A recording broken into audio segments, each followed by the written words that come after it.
Hello there, a very good evening. Much thanks for joining us here on the program. This is Lookuptv News. I'm Nancy Nalimo. Sign language interpreter is Felista Adundo. There's lots that we have prepared for you this evening. A lot has been happening across the day. Here are our top stories.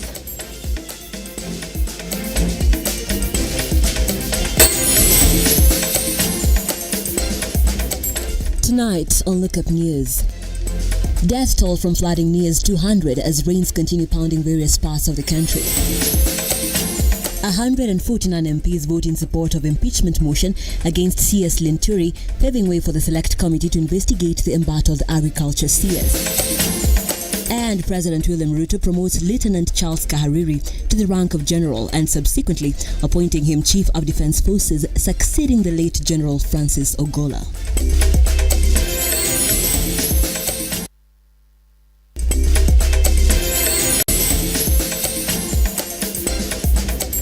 Tonight on Lookuptv News. Death toll from flooding nears 200 as rains continue pounding various parts of the country. 149 MPs vote in support of impeachment motion against CS Linturi, paving way for the select committee to investigate the embattled agriculture CS. And President William RUTO promotes Lieutenant Charles Kahariri to the rank of general and subsequently appointing him Chief of Defense Forces, succeeding the late General Francis Ogola.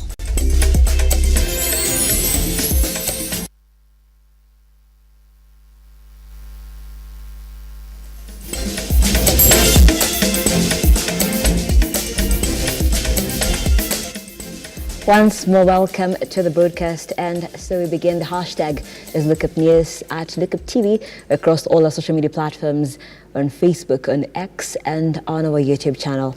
Let's begin.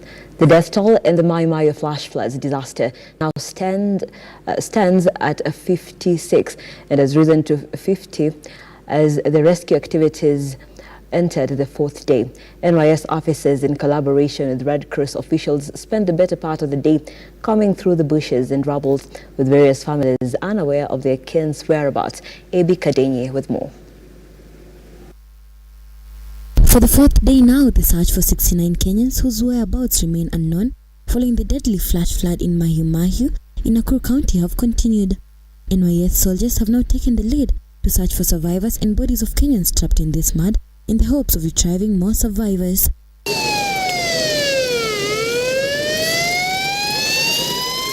In a statement today, the government, through its spokesperson Isaac Maurer, confirmed that 50 Kenyans have lost their lives in the tragedy which left 73 people injured. Idadi ya wale wa kule Mai Mahiu imeongezeka kutoka 45 mpaka 49. Kwa hivyo ni watu wengine wapya ambao wameonekana kuangamia.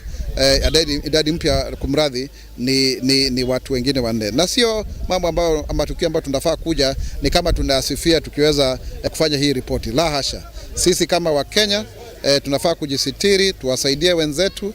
Kama kuna mtu ambaye amesombwa na maji, tuombe kwamba aweze kusaidiwa na jirani yake. In a twist of events, area residents have admitted to being given a notice of the occurrence of the flood, but they ignored the notice because the area has never witnessed this kind of flooding. Ni kanisa ilikuwa imetangaza. Watu walikuwa wametangaza hiyo kanisa. Sasa pahali ilipitia hiyo maji, hata mtu angedhani imeweza pitia huko. Haijawahi pitia huko. As the victims continue to receive treatment in several hospitals, the memory of what happened on that fateful day still lingers in their minds as they express the pain of losing their loved ones. Abi Kadenye, Lookuptv. Staying on that, as floods continue to cause destruction and loss of lives in various parts of the country, the government has today confirmed that 9 people have died in the floods in less than 24 hours. 1,759 people have also so far been displaced, making the total number, thereby taking a total of those displaced to 165,500. With heavy rains expected to fall across the country until the end of May, Kenyans continue to suffer from severe floodings, with the government indicating that 9 people have died in less than 24 hours. National Multi-Agency Response Committee on Floods is undertaking and coordinating various response initiatives to help the affected families. It is with sorrow that we report the unfortunate loss of 9 precious lives, 4 adults and 5 children in the last 24 hours. So we have actually lost 9 lives.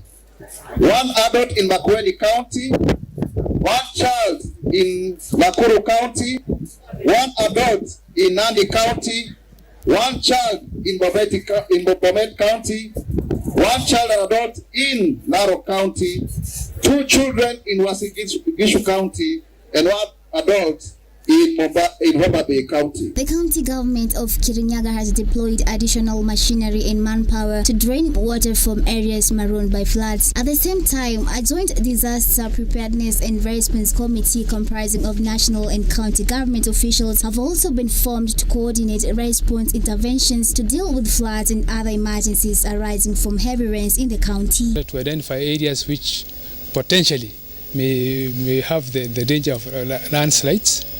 And we also wanted to see whether our dams are safe and whether our people are safe.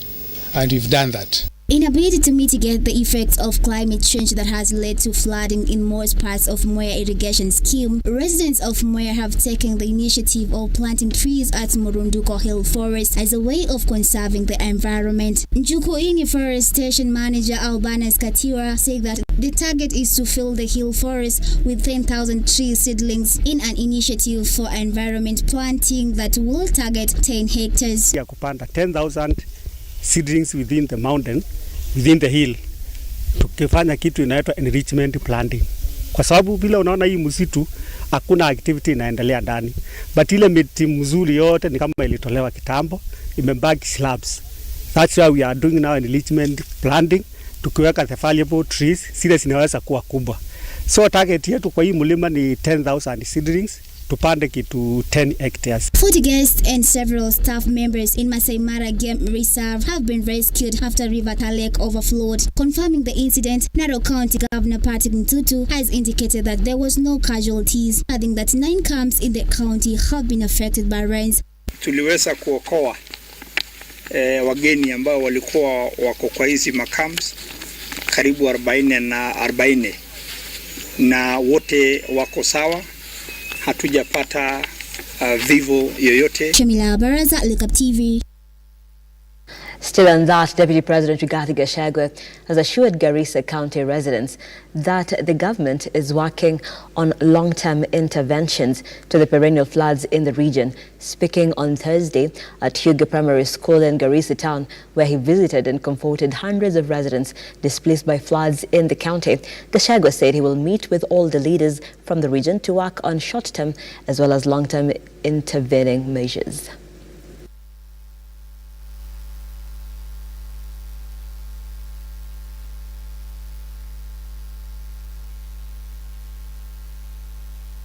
zangu na familia yangu na pia pole ya serikali yetu tukufu. Tumekubaliana na viongozi wenu wakiongozwa na gavana na senator na MPs.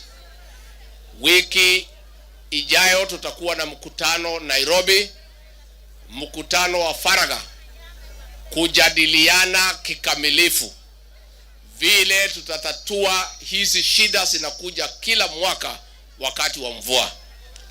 Na kwa hivyo viongozi wakija tutaketi chini, nitaita mawaziri wote, nitaita makatibu wetu na pamoja na viongozi wenu tutajadiliana na tutapata suluhisho la kudumu.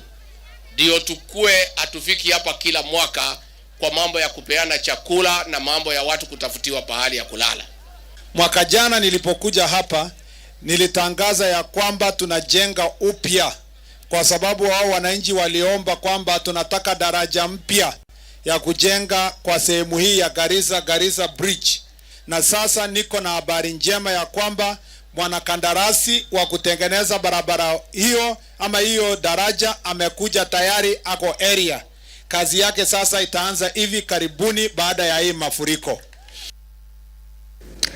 Now switching gears, Agriculture CS Mithika Linturi is a man under siege after 149 legislators voted in support of a motion tabled to impeach him. Linturi will now know his fate after an 11-member committee completes its investigation within 10 days and table it in the House. The committee includes 6 members allied to the ruling coalition, 4 from Azimio and 1 from Jubilee Party. Honorable members, I beseech you as your colleague, that let's listen to the suffering of the Kenyan people, of the Kenyan Wamboi, of the Kenyan Wanjeku, who cannot be here to speak. Please, for once, let's listen to them. It is not about parties. It is not, and I insist, it is not. The results of the vote are as follows. Ayes 149. Order, the noes 36. Abstentions 3. The threshold required to carry the vote is 117. So the vote is carried. The ayes have it. Order.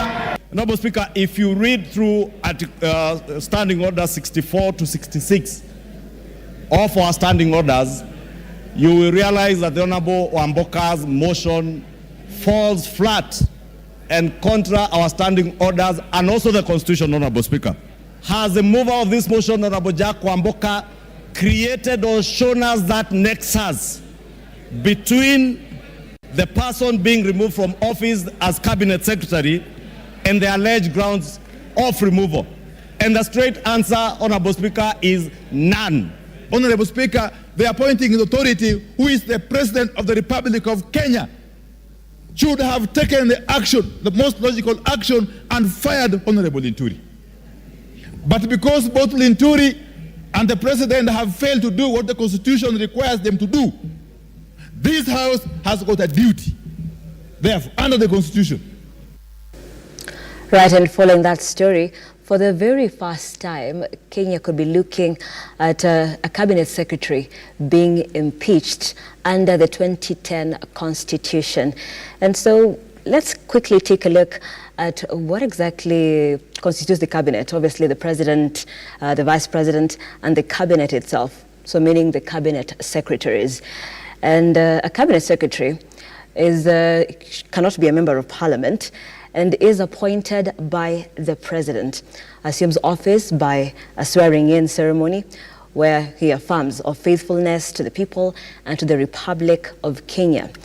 And so most importantly, now I want to take a look at what's the process of impeaching a cabinet secretary who has been appointed by the president. So the president himself may reassign a cabinet secretary, which President William Ruto has already done that in his just over a year in office. He has reorganized his cabinet, reassigning different cabinet secretaries to different ministries. So he may reassign a cabinet secretary, he may dismiss a cabinet secretary at his own will, since it's at his discretion as the president for the reasons he sees best. And he can also dismiss the cabinet secretary if he is required to do so by a resolution adopted under clauses 6 and 10, which now leads us to the next point, where a member of the National Assembly, supported by at least 1/4 of all the members of the Assembly, may propose a motion requiring the President to dismiss a cabinet secretary. And that was done by Bumula, Member of Parliament. And of course, he proposed the motion to oust Agriculture Cabinet Secretary Mithika Linturi on several grounds that he gave, one of them being gross misconduct and corruption in the office, coming in the wake of the fake fertilizer that has caused an uproar among farmers and the country at large. So when the Member of Parliament then files this motion, then on the grounds of gross violation as provided in the Constitution or any other law or authority, where there's a serious reasons for believing that the Cabinet Secretary has committed a national or international, a crime under national or international law, and also for gross misconduct. So these are among just the reasons that Bumula MP Jack Wamboka did propose when he was proposing the motion to oust Agriculture CS Mithika Linturi. Now moving on to, so this is under Article 152, Chapter 9, Article 152 of the Kenyan Constitution. Remember, this is the Constitution from the 2010 Constitution. And if a motion under now Clause 6, if the motion is supported by at least 1/3 of the members of the National Assembly. So the members of the National Assembly who voted today were 188. And a third of that would be around 60-something members of the National Assembly. So if they voted in support of the motion to oust the minister, the cabinet secretary, then it proceeds to the next session, which now goes ahead because 149 members of the 188 who voted then voted yes for the motion to oust Agriculture Cabinet Secretary Mithika Linturi. So the next step, the Cabinet Secretary has the right to appear and be represented before the Select Committee. So the National Assembly Speaker, Moses Wetangula, has already given the members of Parliament the option of choosing who then will be part of the 11-member committee. And like we stated, from the ruling party, from opposition party under Azimio flag, and Jubilee party as well, who will be represented in the 11-member committee according to their representation, their numbers in Parliament. And moving on, then the Cabinet Secretary has the right to appear and defend himself before the 11-member committee, then to say if he's not guilty, what are his reasons? If he's not responsible for the accusations that have been leveled against him, then if the Select Committee reports that it finds the allegations, it could find the allegations unsubstantiated. That means then there's no proceeding any further, because then the accusations don't hold any water. But if they substantiate the accusations, then they find reason to indeed impeach the Cabinet Secretary, who in this case could be Agriculture CS Mithika Linturi, then they will afford the Cabinet Secretary an opportunity to be heard and vote on whether they approve the resolution requiring the Cabinet Secretary to be ousted from office. So the 11-member committee has been given a time frame by the National Assembly Speaker Moses Wetangula, and upon which they have to come up with a solution and say if indeed it's valid, then we proceed to the next place, or if it is unsubstantiated, then it is thrown out. So if a resolution under that requiring the President to dismiss a Cabinet Secretary is supported by a majority of members of the National Assembly, then the Speaker, this is upon the findings of that committee, if they then say that indeed the Cabinet Secretary should be terminated, his contract should be terminated, ousted from office, then the Speaker shall promptly deliver the resolution to the President, and the President shall dismiss the Cabinet Secretary. So for the 11-member committee, then will give the next step forward. If they then say to the President that indeed the accusations are valid, then the President will go ahead and dismiss the Cabinet Secretary, who in this case could be the Agriculture CS Mithika Linturi. So that is simply the process of impeaching a Cabinet Secretary, a position that is on appointment basis by the President. And now we take a very short break here on the program. We'll be back with so many more stories on the other side. Don't go too far.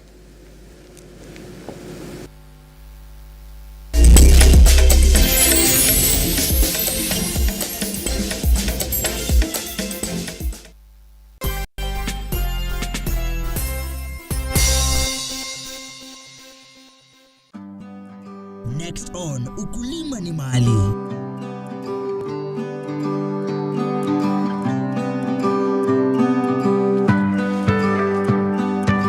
Leo tuko hapa tunataka kujua kuhusu kahawa. Hii kahawa ndio imetupeleka shule. Yes. Ndio imetusaidia tuanzishe biashara zetu kulingana na ile mapato wazazi walikuwa wanapata kwa kahawa. Tunaweka mbolea twice a year. That is in the month of July and late October. Unachuna kahawa yako, polepole ikiwa live na uchague ile imeiva kabisa, ndio uache hao wengine waendelee kukomaa. Kahawa ni kitega uchumi cha nchi yetu ya Kenya. The only thing is hope, determination na kufanya kahawa yako kazi, uitunze vizuri, usikufe roho. Ukulima ni mali, every Sunday at 4 p.m. Are you an SME looking for a media partner? Look no more, as Lookuptv got you covered for all your visibility and marketing needs. We at Lookuptv understand your business needs and want to work with you on your marketing journey, giving you solutions that will take you to the next level. Call us today on 0707 572 358 or send an email to sales@lookuptv.co.ke and kickstart this amazing journey. Welcome to Lookuptv, your official SME media partner.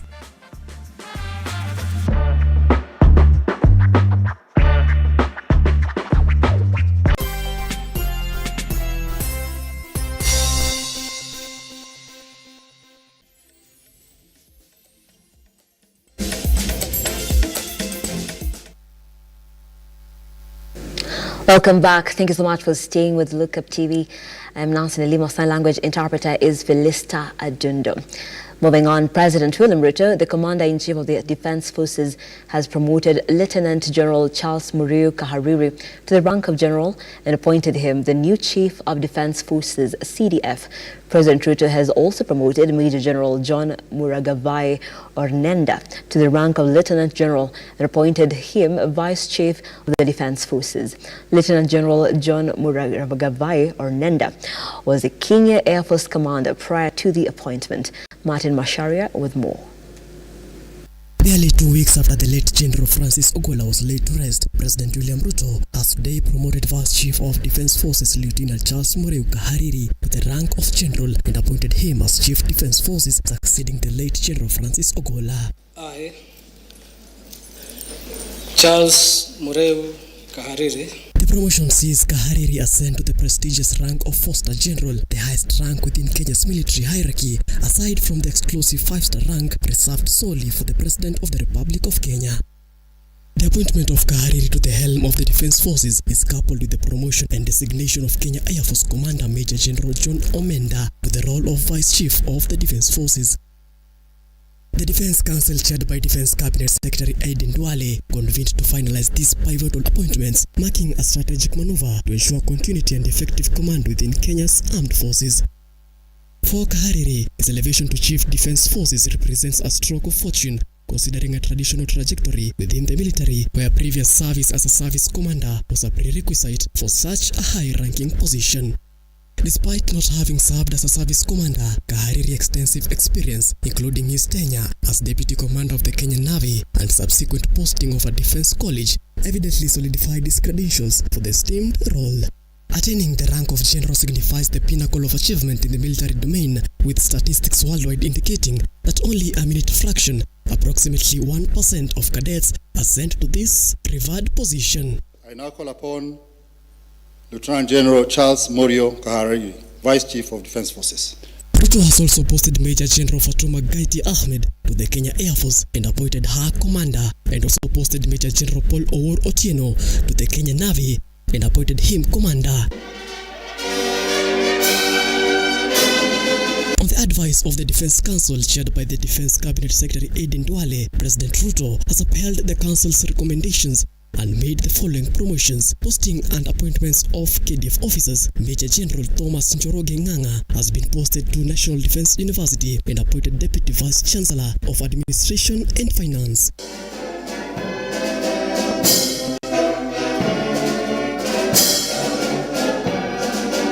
Martin Masharia, Lookuptv. Interior Cabinet Secretary Kithure Kindiki has been rated the best performing minister. In a data released by TIFA on Thursday, Kindiki was rated with an overall score of 68%, a mean grade of B. This is the sixth time in a row that the man in charge of the country's internal security has been rated as effectively performing his role. However, his agriculture counterpart, Mithika Linturi, was rated as the worst performer, as John Matava now reports. More than 50% of Kenyans consider Agriculture Cabinet Secretary Mithika Linturi most responsible for the dubious subsidized fertilizer under probe, thus posing a bottom grade of E. Following closely behind is the Minister of Water, Sanitation and Irrigation Zachary Njeru, earning a D- rating of 27%. The Ministry of Water, Sanitation and Irrigation CS Zachary Njeru shares his rating with Cabinet Secretary for the Ministry of Industry, Trade and Enterprise Development, Rebecca Miano, with a scorecard of D plain.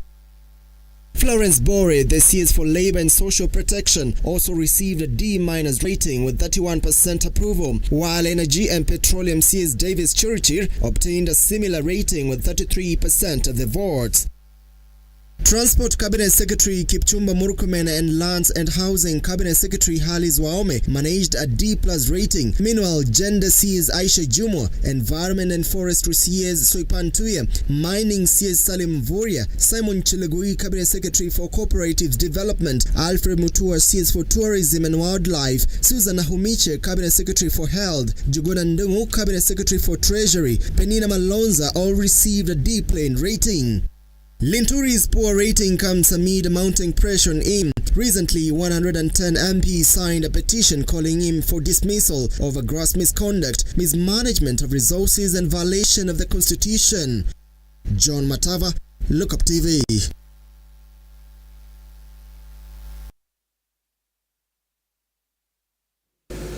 Thank you, Matava. The Parliamentary Health Committees on Thursday organized a joint session with government leaders and doctors' unions to try and find a solution to the ongoing strike in the country. Health Cabinet Secretary Susan Nakumiche and her Labour counterpart Florence Bore have called on doctors to end the strike as they engaged in another meeting soon after the session. But what we were demanding for was the posting of these medical doctor interns as per the collective bargaining agreement. Interim orders have been issued with respect to the advice of SRC on that stipend. This county is doing that, this county is doing that. But the Constitution recognized that these people should work together. This Intergovernmental Relations Technical Committee. So, part of the problems of employment of doctors by releasing some space in counties. We also must be truthful, ladies and gentlemen, as we have been taught by the number 2 of this country, that things have improved. And the unions, you know, you must also acknowledge sometimes. They said they won't withdraw their strike because we have not told them about the employment of the new doctors. The council governors are at a loss. So on the issue of internship, we have the 2 options that have been provided by the CS level. In Kenyatta National Hospital, if SRC was a responsive body, those strikes would have taken place. We have also raised issues about equity because you cannot pay increase for the clinical officers at the Ministry of Health at the expense of all others. Even as we have mediation that is court-aided, the doctors will have gone back to work. Let us not let Kenyans suffer even in this situation when we have problems coming out of flooding. Away from that, 3 senior officials of the National Cereals and Produce Board have been arraigned in court, waiting to be charged before the Anti-Corruption Magistrate. NCPB Managing Director Joseph Muna Kimote, John Kiplangat Ngetich and John Mbaya Matiri have pleaded not guilty to charges of conspiracy to defraud farmers by selling 139,000 bags of 25 kgs fertilizer valued at over 209 million shillings, purporting to be genuine fertilizer. A fact the prosecution claims the accused knew to be false. The 3 also face a common charge of abuse of office. The prosecution is opposing their release on bail, saying that investigations are still ongoing, adding that the accused persons are adversely mentioned.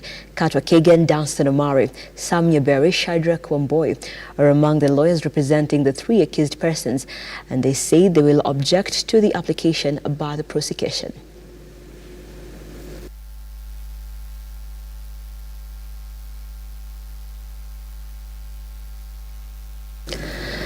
President William Ruto has today demonstrated his commitment to advancing education and empowering institutions by granting charters to Tangaza University and the Management University of Africa at State House, Nairobi. In his address, the president acknowledged the vital role the universities play as catalysts for economic transformation. Additionally, he announced the implementation of a new university funding model by the government aimed at providing university education to students from disadvantaged backgrounds. Let us now celebrate the full accreditation of these two universities and award charter by His Excellency. In exercise of the powers conferred upon me under the Universities Act number 42 of 2012, I, William Samoei Ruto, President and Commander-in-Chief of the Kenya Defence Forces, hereby grant the charters annexed hereto to the Management University of Africa and Tangaza University on this second day of May in the year of the Lord 2024.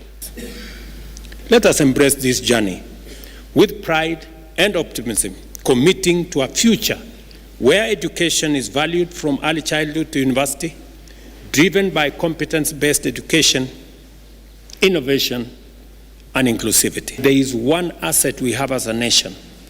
It is our human capital. And education and training is the instrument we use to sharpen and to model that human capital so that we use it to drive our economic growth and our progress and prosperity as a nation. To the newly chartered institutions, I urge you to promote access to affordable, quality education, integrate emerging technologies, and adhere to the high standards set by the Commission for University Education. Students from vulnerable families have the highest scholarship allocation so that we don't leave any student behind on account of the financial ability of their sponsors or parents. It is the only way we are going to make sure that we have an inclusive society. Now, residents of West Pokot are calling on the government to enhance the security situation in the region following the murder of a 7-year-old girl, Shalin Juliasia, as Majid Hussein reports this and more from the counters. The situation is tense in West Pokot County following the incident on the border of West Pokot and Elgeyo Marakwet counties, where 7-year-old Shalin Juliasia was killed in the company of 3 other girls who were herding livestock. Residents are now calling on to the government to work around the clock and enhance security in the region. Na jambo lingine nataka kusema kwa viongozi ya Marakwet ya kwamba waunde ile kamati ambayo tulikuwa tumekubaliana ya kwamba kamati kutoka upande wa Marakwet, kamati kutoka upande wa Pokot wa amani wawekwe ili waweze kushughulikia mambo ya amani. Elsewhere, following the government's directive to extend students' holiday due to torrential rains witnessed across the country, parents from Machakos have supported the move, saying the safety of student. Parents from Machakos have supported the move, saying the safety of student is a delicate matter which needs proper handling. Mimi tukisimama kama mzazi ni Yakoba ni vizuri, ni kwa sababu kuna wengine mvua imenyesha na mvua ni baraka, na tunajua kwamba kuna wengine wako hatarini. Kwa hivyo sisi hatuna shida, ni kwa sababu hata wangu kama ako safe, kuna wengine wako katika hatari. Kwa hivyo tumeisupport waende shule Monday, na ndio ilikuwa ombi yetu. Kwa hivyo ni Mungu amejibu maombi. Finally, in an effort to deal with the effects of climate change which have caused flooding in many areas of Moi irrigation scheme, residents of Moi have taken the step of planting trees in the Murindiko Hill Forest as a way to preserve the environment. Sababu tuko na program inaitwa Green Zone na inatupatia miti ya kusaidia wakulima. Within the county we have 104,000 seedlings. Senye tunapatia wakulima direct wapande kwa mashamba ndio to increase the tree cover. Tuone kama tutapata ile tumeambiwa na president by 2032. Majid Hussein, Lookuptv.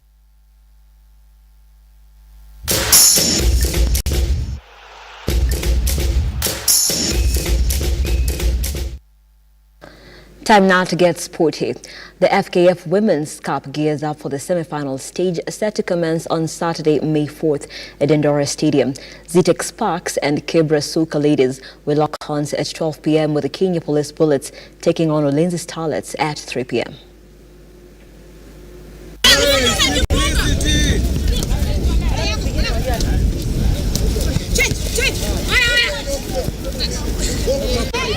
It hasn't been easy. We've been encountering a lot of challenges. Of course, we have been equal to the task. That's why we are here. So we have a lot of mature players who know what to do. They know what they are supposed to do at what time. So we really want to retain the cup again. The league is almost elusive, let's say. But then the cup is what we have at hand. And they also know the importance of having this cup. The English Premier League resumes today as Chelsea host Tottenham Hotspur at the Stamford Bridge. The Blues, 9th on the table with 48 points, hope to dent the top 4 ambitions of their London rivals Tottenham Hotspur, currently 5th on the table with 60 points. The match is airing right now.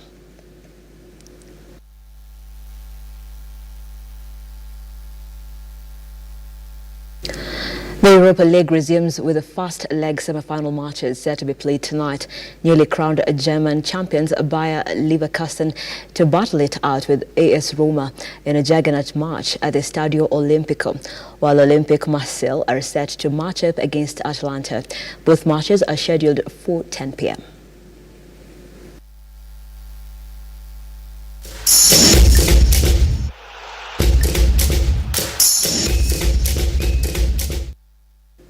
And we've come to the end of our bulletin this evening. We thank you so much for being part of it.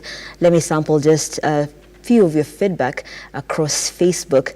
We appreciate you for watching us. Remember, Lookuptv comes to you across all of 47 counties. And on Facebook, Kennedy Jumba Serigwe, he's the usual suspect. He says, good evening, I'm watching live from Likuyani, Kakamega County. And of course, there's a face there saying she is watching from Kajiado. Keep your comments and your feedback coming. Let's continue engaging across all our social media platforms at Lookuptv on Facebook, Lookuptv on X, and Lookuptv on our YouTube channel. Feel free to engage with us. Do let us know where you are. What is this flood situation? Are you safe? What is the concern wherever you are this evening? And of course, www.lookuptv.co.ke is where you can catch the latest, what is happening around you and beyond our borders as well. But thank you for watching. I am Nancy Nalima. Our sign language interpreter has been Felista Adundo. Do have yourselves a pleasant evening, good night, and take care.